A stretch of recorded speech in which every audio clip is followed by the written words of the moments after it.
Assalamualaikum warahmatullahi wabarakatuh.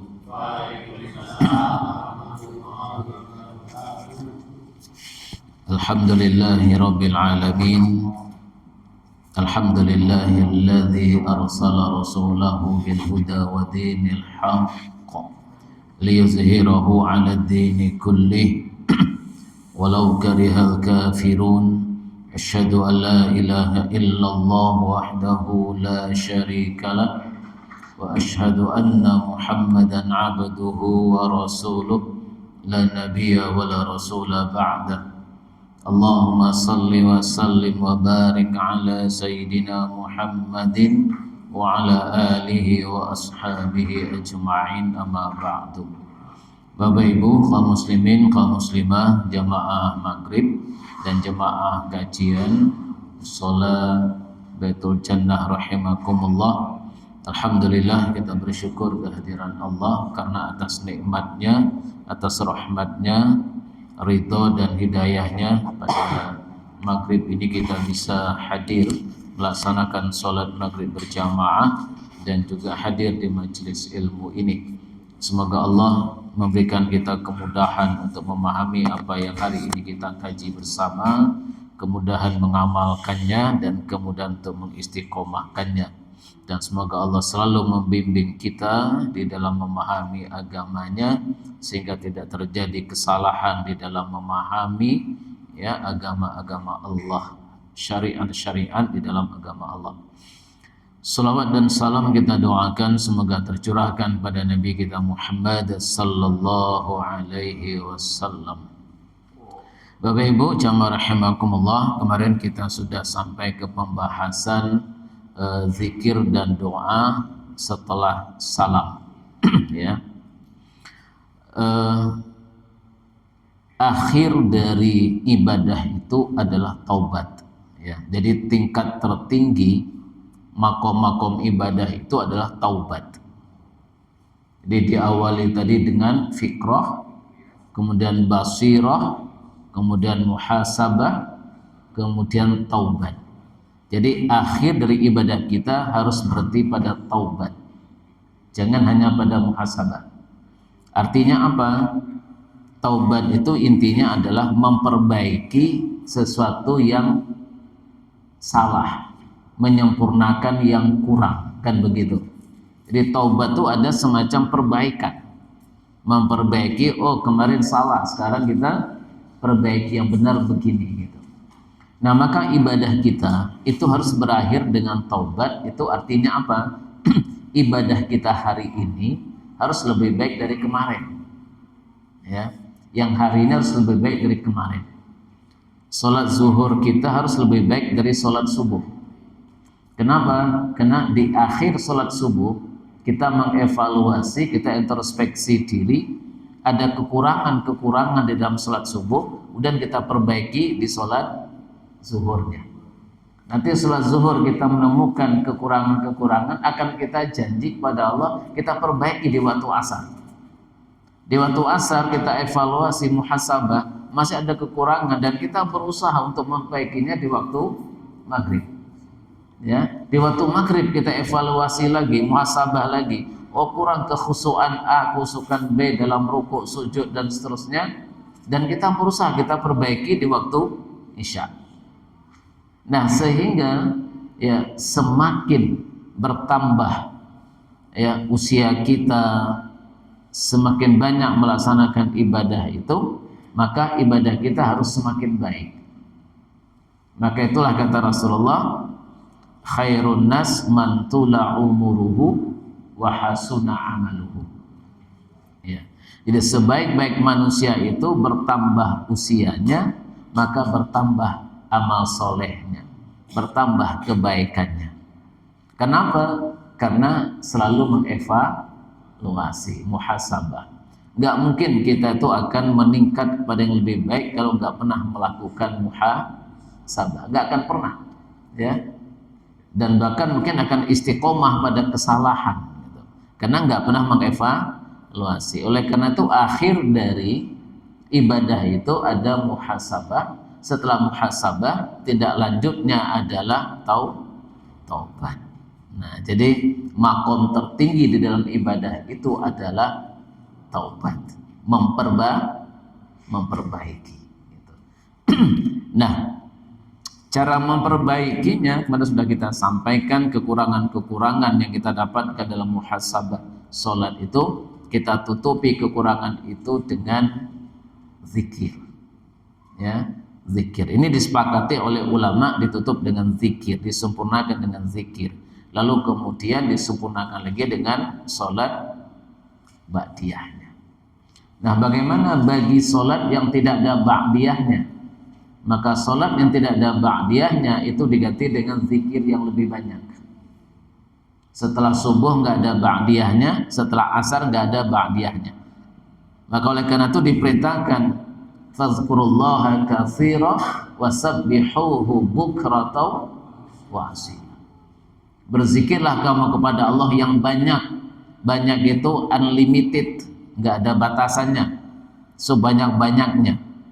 Dan bertasbihlah juga kepada Allah kapan? Di waktu pagi setelah subuh, terus kemudian di waktu asar, sore setelah sholat asar. Nah, karena tidak ada ba'diyahnya, maka kemudian kita isi ya dengan perbanyak berzikir. Ini dalam rangka kita menutupi kekurangan-kekurangan di dalam sholat itu. Nah, sedangkan untuk doa, ya, untuk doa, apakah kita berdoa setelah sholat? Maka di sini memang ada khilafiyah. Sudah kita sampaikan, ya, ada sebagian ulama mengatakan sudah tidak ada lagi doa sesudah sholat. Karena apa? Karena sholat itu sendiri adalah doa, dan ketika kita sholat itu berarti kita berdoa. Mulai kita angkat takbir saja kita sudah berdoa, itu ya Allahumma ba'id itu berdoa, Allahumma ba'id baini wa bain, sudah doa di situ. Ya, semuanya itu doa. Maka oleh karena itu sholat itu maknanya adalah ad-du'a. Maka jamak dari sholat itu as-sholawat. Sholawat itu artinya berdoa. Maka sholawat Rasul itu artinya mendoakan Rasulullah.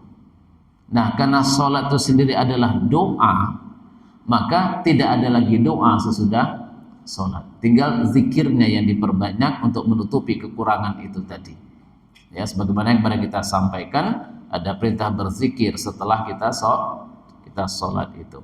Nah, ada pendapat seperti itu. Namun pendapat yang lain justru ini yang mayoritas ulama mengatakan, ya, tidak ada salahnya jika kita itu menambah lagi berdoa setelah sholat. Karena apa? Karena ketika sholat itu tidak bisa menampung semua keinginan kita, ya. Apalagi kita dalam sholat berjamaah, mana mungkin kita bisa meminta seluruhnya sebanyak yang kita inginkan. Sementara kita terbatas oleh waktu, apalagi menjadi makmum.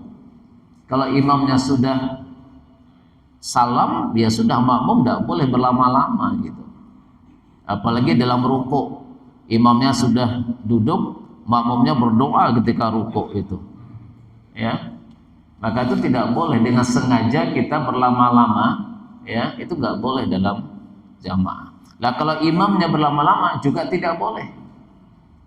Ya, karena apa? Karena diperintahkan yassiru, permudah, ya, permudah dan ringankan sholat itu. Khaffifis sholat, ya, khaffifis sholat, ringankan sholat. Jadi kalau jadi imam diperintahkan ringankan sholat itu.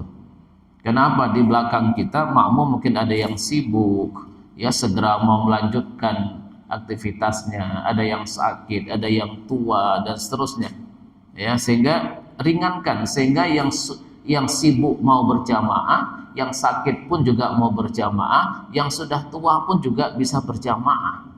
Karena apa? Ringan. Tapi kalau nanti imamnya terlalu lama ruku, sujud, bacaan berdirinya, nanti yang tua nggak mau berjamaah. Kenapa? Nggak kuat. Yang sibuk nggak mau berjamaah, kenapa? Terlambat nanti, ya. Yang sakit juga begitu, nggak kuat. Akhirnya yang bisa sholat jamaah hanyalah yang muda, yang kuat, tapi imannya yang lemah. Fisiknya kuat, imannya lemah, nggak berangkat ke masjid. akhirnya masjid kosong. Kan begitu. Nah, makanya ringankan, sehingga jangan kita memaksa diri untuk berdoa ketika menjadi imam, ya, berdoa di waktu mustajab. Misalnya apa? Ketika sujud itu waktu mustajab berdoa. Tapi jangan dipaksa untuk banyak berdoa, nanti sholatnya jadi lama. Ya. Kemudian kapan lagi? Yaitu sebelum salam. Setelah tasahud akhir, kemudian sebelum salam. Ini juga waktu yang afdal. Terus kapan lagi waktu afdalnya? Yaitu ba'da sholat al-maktubah, yaitu setelah sholat wajib. Nah, karena berdasarkan hadis ini, ya, salah satu waktu yang mustajab berdoa adalah setiap setelah sholat wajib, maka kemudian tidak ada salahnya kalau kita kemudian menambah doa setelah kita berzikir itu, karena itu juga waktu mustajab, ya, waktu mustajab. Dan kita bisa meminta sesuatu yang tidak sempat kita minta ketika sholat, ya, kita sempat meminta sesuatu yang kita tidak sempat untuk meminta ketika sholat. Jadi tidak ada larangan berdoa setelah sholat, itu nggak ada larangan, dan bahkan kita diminta berdoa kapan saja, apalagi setelah sholat itu. Tetapi yang tidak berdoa bukan berarti kemudian dia sombong, ya, karena salah satu orang sombong itu ada orang yang tidak mau berdoa. Jangan kita anggap orang yang setelah sholat hanya zikir tidak berdoa lalu ini orang yang sombong, juga tidak begitu. Karena apa? Karena dia sudah memahami bahwa sholat itu sendiri adalah doa. Mungkin sudah tidak ada lagi doa sesudah itu, artinya tidak ada lagi yang diinginkannya, ya, sehingga cukup dengan berzikir. Nah, ini yang kemarin sudah kita sampaikan, ya, sampai ke situ. Jadi khilafiyahnya, ya, disebabkan karena beberapa hal kita sampaikan tadi. Nah, sekarang Bapak Ibu, hari ini kita akan melanjutkan tentang tata cara zikir dan doa itu. Apakah zikir dan doa setelah sholat itu dilakukan secara berjamaah, ataukah hanya sendiri-sendiri, ya, dikeraskan ataukah disirkan? Maka dalam hal ini kita merujuk pada surah Al-A'raf ayat 205. Di sana Allah mengatakan, wadhkur rabbaka fi nafsik tadarru'an wa khifah wa duna jahri minal qaul bil 'udwi wal asal wa la takum minal ghafilin. Dan berzikirlah kepada Tuhanmu, ya, wazkur, berzikirlah, sebutlah, ingatlah, rabbak, Tuhanmu, fi nafsik, di dalam hatimu, dengan tadarru'an wa khifah, yaitu dengan rasa rendah hati dan rasa takut. Ya, kita berzikir kepada Allah dengan rendah hati dan takut. Ya, merendahkan diri itu di hadapan Allah artinya, ya, dengan penuh merasa banyaknya kekurangan dan kecilnya kita di hadapan Allah, rendahnya kita, kecilnya kita di hadapan Allah, dan tidak berdayanya kita di hadapan Allah. Jadi harus ada kondisi hati seperti itu. Jadi zikir itu sehingga tidak saja pada lisan, ya, maka zikir tidak hanya sebatas kalimat thayyibah, tidak hanya sebatas mengucapkan subhanallah, alhamdulillah, Allahu akbar, dan kalimat-kalimat thayyibah lainnya. Tetapi zikir itu di hati. Artinya hati itu yang sesungguhnya berzikir, kemudian lisan mengucapkan apa yang ada di hati itu. Oleh karena itu, dalam berzikir itu ada kondisi hati di situ. Ya, Al-Quran menjelaskan ada kondisi hati di situ. Bagaimana kondisi hati ketika berzikir? Tadarru' wa khifah. Tadarru' itu merasa rendah di hadapan Allah. Yang kedua adalah takut kepada Allah. Sehingga kalau kita berzikir hanya lisan saja tapi hatinya biasa saja begitu, maka sesungguhnya ini tidaklah zikir yang paling ideal, ya. Bukanlah zikir yang paling ideal gitu. Sehingga tidak bisa berzikir itu sambil santai, sambil ngobrol, itu nggak bisa sebetulnya. Ya, zikir itu ada sebuah kondisi hati yang harus kita bentuk gitu. Ya, kondisi hati yang merendahkan diri di hadapan Allah, kemudian ada rasa takut kita, ya, takut akan azab yang Allah berikan, takut murkanya Allah, takut tidak mendapatkan ridhonya Allah, ya, takut tidak mendapatkan rahmatnya Allah, sehingga kita berzikir itu dengan penuh harap, ya, penuh harap, karena kita takut jangan-jangan kita nggak dapat ridhonya Allah, jangan-jangan hidup kita nggak dapat rahmatnya Allah, jangan-jangan hidup kita nggak dapat barokahnya dari Allah, sehingga untuk mendapatkan itu, karena takut tidak dapat tadi, sehingga kita betul-betul berharap, ya, dalam berdoa itu, dalam berzikir itu berharap sekali, ya, berharap kita mendapatkan rahmat Allah, mendapatkan ridho Allah, mendapatkan barokahnya, hidayah dan seterusnya. Nah, terus kemudian setelah itu ditambah lagi dengan wadunal jahri minal qaul, ya, tanpa mengeraskan suara. Jadi berzikir itu hukum asalnya itu adalah tanpa mengeraskan suara. Ini hukum asalnya. Jadi hukum asal berzikir itu bukan dengan suara yang keras, tapi dengan hati dan merendahkan suara kita tanpa dijaharkan. Ini hukum asal kita berzikir. Ya. Dan kapan kita melakukan itu yang banyak? Bil ghudwi wal asal, di waktu pagi dan petang. Maka kita usahakan kalau bagi yang longgar waktunya ba'da subuh, ya, ini waktu pagi, ya digunakanlah, ya, bagi yang longgar waktunya digunakan, ya, semampu kita aktivitas nanti jam berapa begitu, perbanyaklah berzikir setelah subuh dan juga ba'da asar, ya. Yang sulit itu ba'da asarnya yang sulit, ya. Ba'da asar itu sulit sekali karena aktivitasnya masih banyak, ya. Kalau pada subuh mungkin masih bisa, kecuali yang mau olahraga, ibu-ibu yang harus belanja ke pasar, gitu, agak susah, ya. Tapi bapak-bapak yang sudah pensiun, eman-eman kalau itu nggak dimanfaatkan, eman-eman betul, ya, nggak dimanfaatkan itu, ya, syukur-syukur bisa berzikirnya itu sampai syuruk, ya, sampai syuruk. Kemudian naik setinggi tombak lebih kurang 10 menit, kemudian kita laksanakan sholat duha, ya. Gitu. Tapi jangan sholat di waktu syuruknya, ya. Di waktu syuruk itu tidak boleh. Syuruk itu terbitnya matahari, di saat itu nggak boleh kita sholat.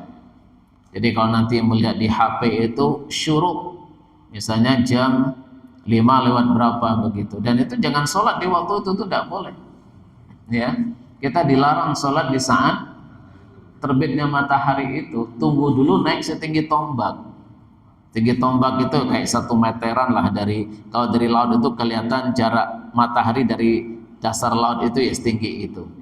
Itu diperkirakan itu, ya, 10 sampai 15 menitan. Ya, kalau kita menghitung gampangnya itu 1,5 jam setelah mulai masuknya waktu subuh. Ya, 1,5 jam mulai dari masuknya waktu subuh, di situ waktu syuruk, waktu sholat syuruk diperbolehkan. Gampangnya begitu. Ya, 1,5 jam mulai dari masuknya waktu subuh. Gitu. Nah, cuman waktu subuhnya Masjid Taqwa beda, tambah 8 menit. Lebih lama lagi. Sholatnya apa azannya? Nah, jadi hukum asal berzikir itu adalah dengan merendahkan suara. Tetapi hukum asal ini itu selalu berubah. Jadi dalam Islam itu segala sesuatu itu ada hukum asalnya. Hukum asal itu adalah sebelum dipengaruhi oleh kondisi-kondisi tertentu, ya, keinginan-keinginan tertentu, ada hukum asalnya. Semua masalah, ya, misalnya jual beli dalam hal muamalah misalnya. Hukum asal jual beli itu mubah hukumnya. Tetapi hukum mubah ini bisa berubah menjadi wajib, bisa berubah menjadi sunnah, bisa berubah menjadi haram, bisa berubah menjadi makruh. Tapi pasti tidak ada hukum asalnya. Nah, ketika ada kondisi yang mempengaruhinya, maka hukum bisa berubah.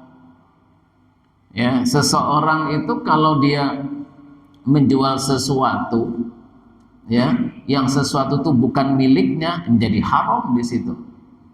Menjual sesuatu yang mengandung najis, menjadi haram di situ. Ya. Nah, kalau dia menjual sesuatu karena dia membutuhkan uang untuk kebutuhan hidup darurat, ya, daruriyahnya, kebutuhan hidup keluarga, dia harus menjual barang itu biar bisa makan, makanya menjadi wajib, ya. Jadi hukum itu akan berubah. Menikah itu juga begitu. Menikah itu hukum asalnya adalah sunnah, tetapi menikah bisa berubah hukumnya menjadi wajib, bisa berubah menjadi haram juga gitu, tergantung kondisinya. Kalau dia menikahi seseorang karena ada niat yang jelek terhadap orang itu, biar hutangnya terbayar gitu, dinikahinya, ya, orang-orang yang kaya gitu, dengan niat apa? Hartanya dikuras untuk bayar hutang. Ini menjadi haram karena niat yang jelek, apalagi dengan niat untuk menyakiti keluarganya dia. Karena dia disakiti, lalu salah satu keluarganya dinikahi, kemudian nanti disakiti gitu, biar puas gitu. Nah, ini menjadi haram juga gitu. Ya, bisa saja menjadi wajib kalau antara dua ini sudah luntang-luntung kemana-mana, maksiat terus. Ya, kemana-mana berdua pacaran. Ini setiap hari pacaran, ya, kemana-mana berdua, ini dosa terus ini setiap hari. Yang begini ini wajib dinikahkan ini. Nah, demikian juga dalam hal ini, ya, dalam hal zikir itu juga begitu. Ya, hukum asal zikir itu adalah dengan pelan, ya, sendiri pelan, itu hukum asalnya. Tetapi hukum asal ini bisa berubah. Dia bisa berubah menjadi justru mungkin disunahkan untuk dikeraskan. Ya, bisa disunahkan untuk dikeraskan. Karena apa? Karena ada orang yang sedang ingin belajar seperti apa zikir yang benar itu. Maka dia berzikir dalam rangka juga mengajarkan yang lainnya. Orang tua mengajarkan anaknya berzikir. Akhirnya setelah sholat, orang tuanya mengeraskan zikir biar anaknya bisa ikut. Akhirnya bisa berzikir. Setelah nanti anaknya sudah bisa berzikir, ya sudah kembali lagi kepada hukum asalnya gitu. Berzikir misalnya dalam rangka kita syiar, ya, syiar itu adalah menyemarakkan, mengajak orang untuk berzikir. Dan ini kita disunahkan menjaharkan. Misalnya apa? Takbir ketika lebaran. Ini syiar. Maka jangan kemudian ketika lebaran itu ada larangan. Zikirnya jangan keras-keras.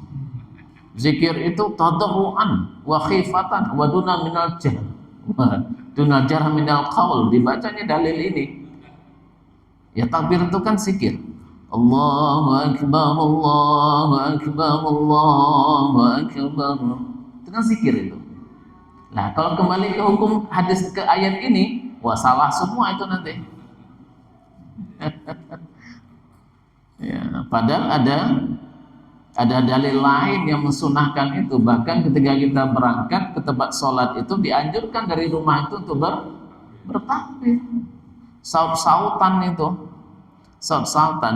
Nah, ini dalam rangka apa? Ini dalam rangka syiar.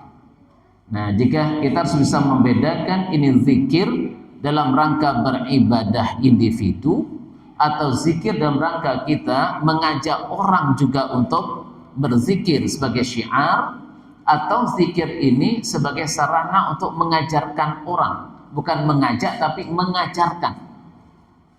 Makanya di sekolah-sekolah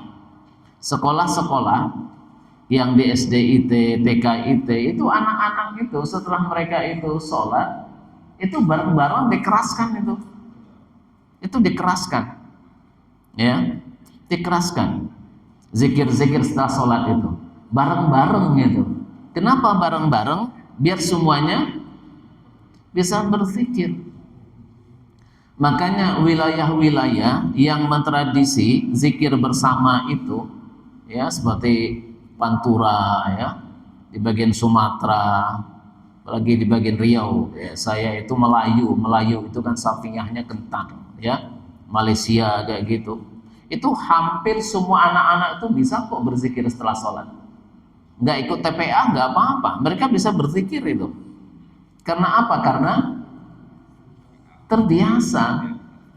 Tapi wilayah-wilayah kota dan tidak mentradisi zikir bersama, dan anak-anak kalau tidak ikut TPA, nggak sekolah di SDIT dan di pondok, ya, bisa dipastikan nggak bisa berzikir.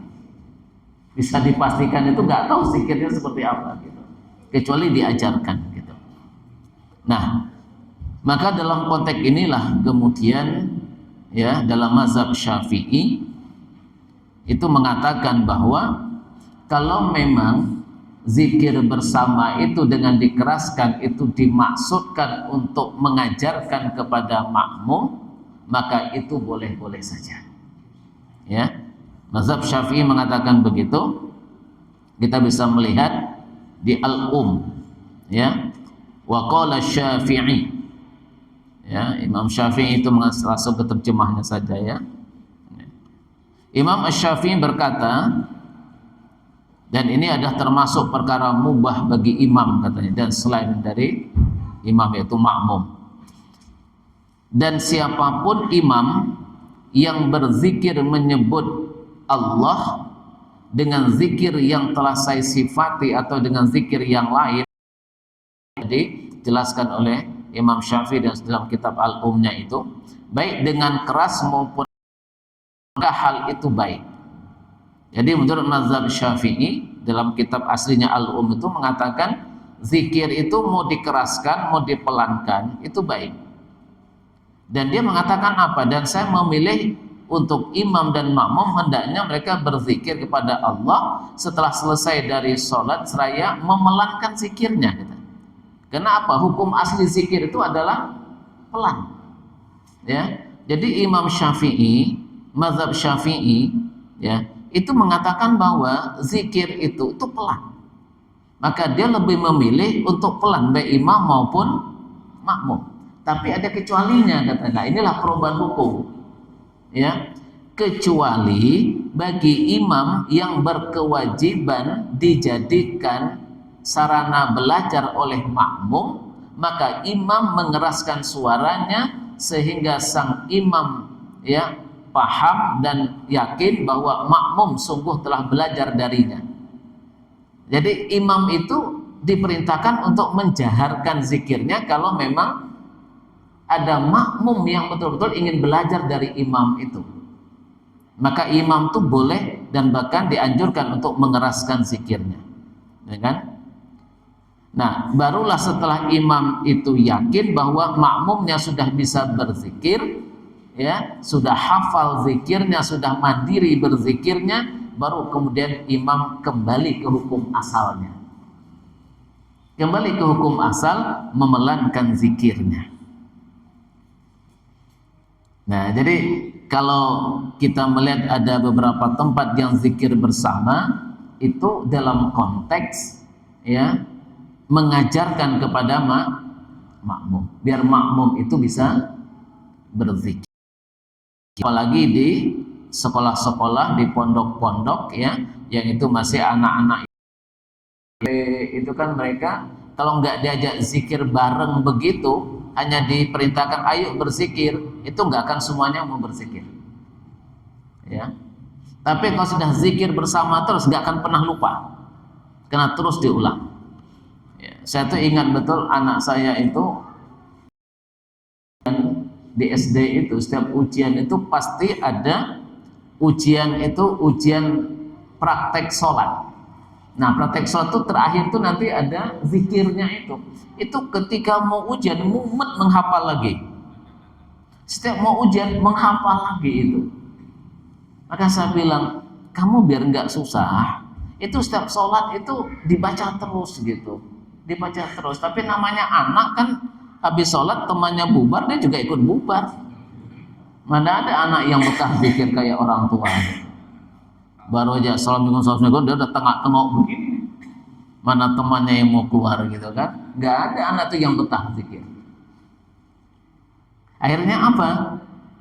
Lupa semua yang diajarkan itu. Lupa semua. Ya, tapi di wilayah-wilayah yang biasa zikir bersama itu, masuk saya sendiri mengalami ya di daerah Melayu itu kan dengan syafi'iyahnya luar biasa di situ. Ya. Itu anak-anak segini itu hafal semua itu zikir itu. Hafal semua. Ya. Karena apa? Karena memang setiap waktu setiap sholat itu zikirnya bareng gitu. Jadi urutannya tuh hafal gitu. Urutannya hafal. Nah, Bapak Ibu jamaah rahimakumullah, ya. Ini kita menyampaikan apa adanya bahwa hukum zikir itu asalnya begitu.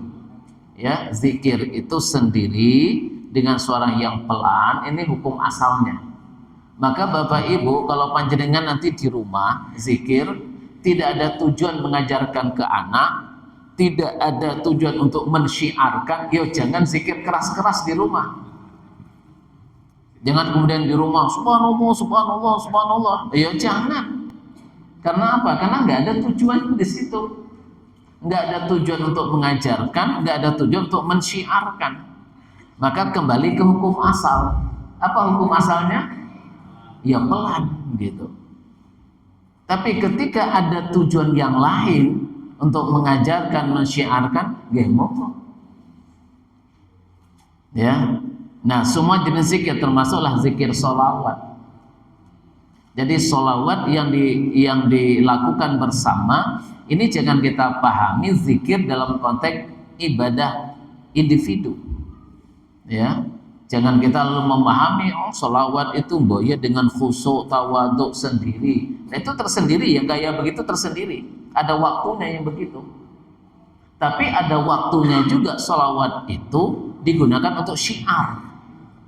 Nah, maka ada jamaah-jamaah sholawat bareng-bareng begitu, itu harus kita pahami dalam konteks syiar. Jangan kita pahami dalam konteks ibadah. Ya, kita pahami dalam konteks syiar, kita pahami dalam konteks mengajarkan kepada orang cara bersolawat. Insya Allah kalau kita bisa memaklumi dalam konteks ini, insya Allah nggak akan terjadi kesalahpahaman gitu. Ya. Tapi kalau kita nggak memahami ini langsung kepada surah apa Al-A'raf tadi, wah itu semuanya jadi ramai semua nanti itu. Sholawat kok ramai-ramai. Sholawat kira sendiri-sendiri, pelan-pelan dengan khusyuk tawadhu. Nah, ini kan konteksnya sudah beda ya. Konteksnya sudah beda gitu. Ya sama juga nanti ada masjid, musola, zikir bareng. Zikir kok bareng-bareng, zikir sendiri pelan-pelan, nah, ramai lagi masalahnya. Ya. Tapi kalau dipahami dalam konteks kita mengajak, karena mungkin makmum ini banyak orang awam, dulu nggak pernah ikut TPA, nggak pernah mondok, kan? Jadi nggak hafal seperti apa. Kemudian dengan keras. Gitu. Nah, Bapak Ibu jamaah rahimakumullah. Dalam mazhab Hanafi ya juga mengatakan qauluhu la ba'sa lil imami ay al muqtadina qauluhu aqibas salati ay salatil qadati qala fil kunyati imamun ya'tadu ila akhirih ya. Tidak mazhab Hanafi tidak mengapa bagi imam dan makmum sesudah sholat, terutama setelah sholat subuh. Beliau berkata dalam kitab kunyahnya, imam yang mempunyai kebiasaan setiap pagi beserta jamaahnya membaca ayat kursi dan akhir surah Al-Baqarah. Ya, lillahi ma fis samawati wa ma fil ard itu, ya. Dan sahidallah annahu la ilaha illallah, yaitu bertahlil dan semacamnya. Tidak mengapa baginya membacanya dengan keras.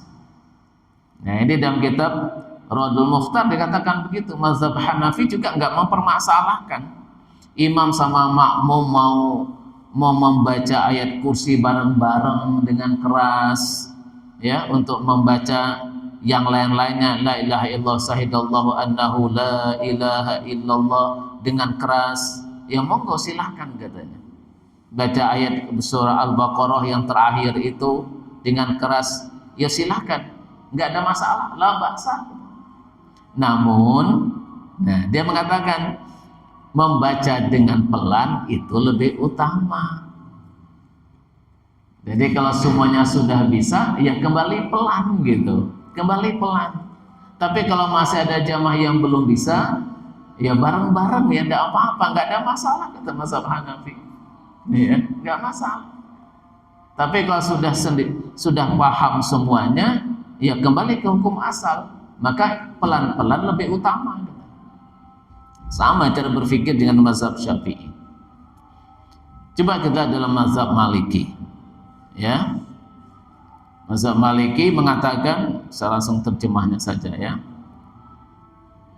Dalam kitab Hasiyatud Dasuki ala Syarhil Kabir. Ini kitab bermazhab Maliki. Dan boleh katanya, ya. Jadi wajaza boleh, ya. Raf'u sauti murabit gitu.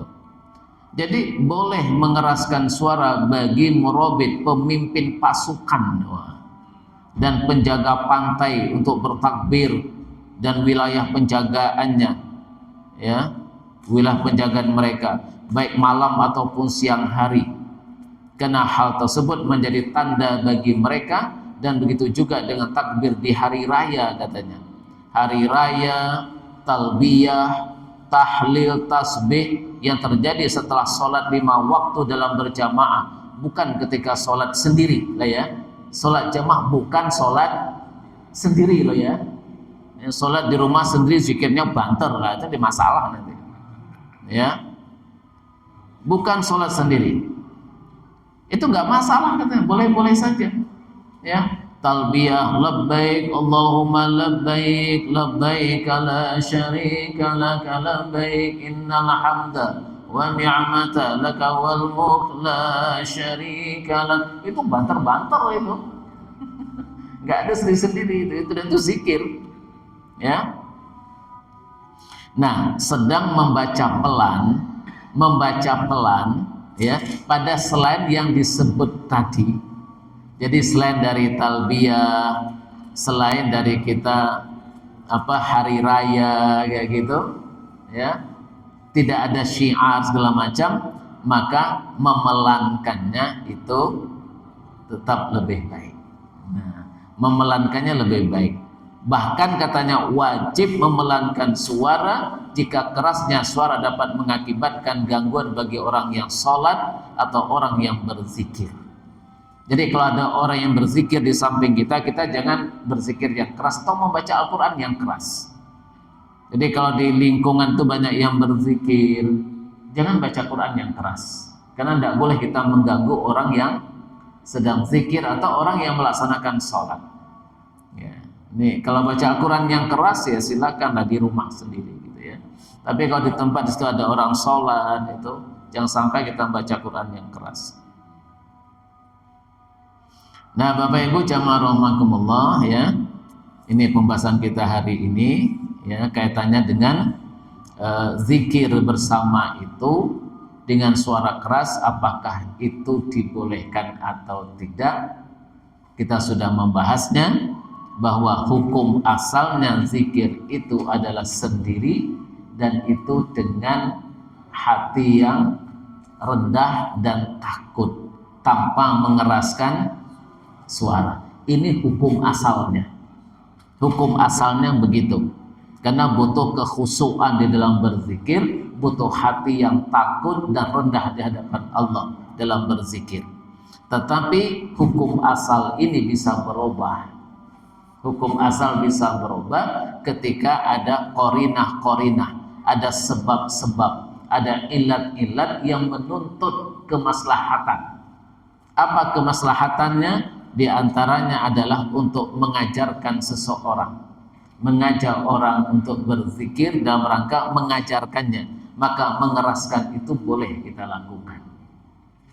Yang kedua, kalau itu sebagai syiar, ya, syiar, mengajak menyemarakkan seperti talbiyah, ya, kemudian takbir lebaran. Nah, ini termasuk syiar, termasuklah solawatan, itu termasuk syiar di situ. Ya, syiar, sepanjang itu tentu tidak membawa kemudaratan. Tapi nanti kalau seandainya bersolawat kemudian ada yang joget-joget, nah itu harus dihentikan solawatnya memang. Ya, jangan sampai itu menjadi sarana untuk bermaksiat, bukan membuat dekat kepada Allah tapi malah membuat jauh. Itu juga harus dikoreksi gitu. Tapi pada prinsipnya bersolawat bersama itu bukanlah sesuatu yang dilarang kalau itu diniatkan untuk syiar. Saya kira itu untuk pembahasan kita hari ini.